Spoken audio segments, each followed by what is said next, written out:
बोला बोला शंकर भगवान की।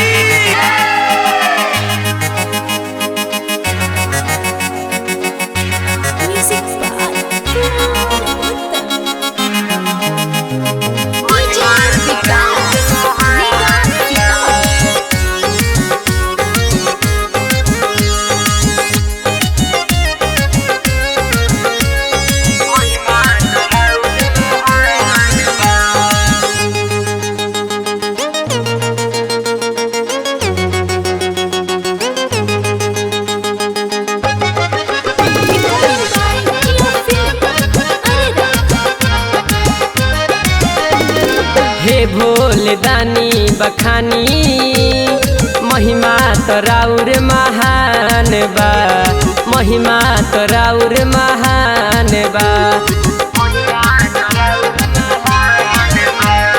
हे भोले दानी बखानी महिमा तोराउर महान बा, महिमा तोराउर महान बा। जाटा में बसेली गंगा महारानी तबो जल ढारत दुनिया जहान बा।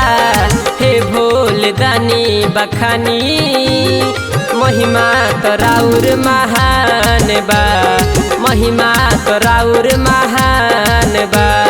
हे भोले दानी बखानी महिमा तोराउर महान बा, महिमा तोराउर महान बा।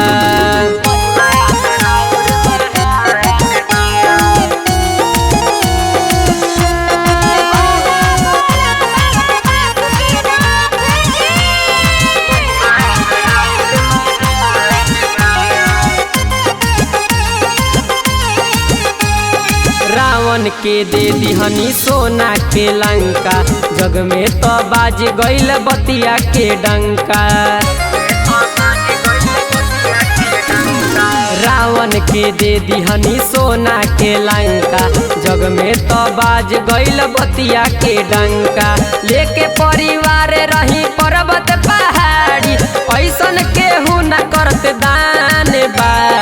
हे भोले दानी बखानी महिमा तोराउर महान बा, महिमा तोराउर महान बा। हे भोले दानी बखानी महिमा तोराउर महान बा, महिमा तोराउर महान बा।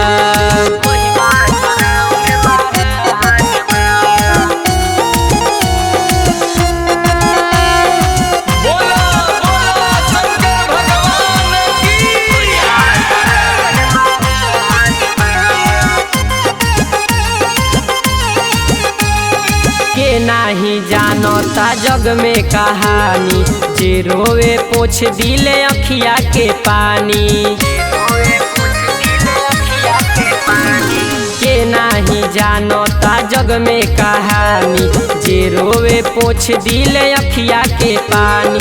राइटर राकेश प्रिंस पटेल के रौरे से छोट पहचान बा।